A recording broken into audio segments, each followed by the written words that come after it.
Сейчас я буду смывать свой iPhone в туалет. Вы не представляете, как у меня трясутся руки? Но я сделаю это.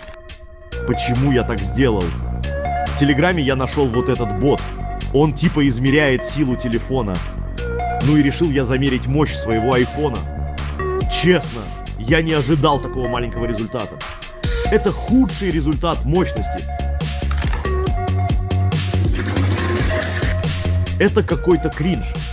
Ребят, замерьте силу своего телефона и напишите, сколько набрали.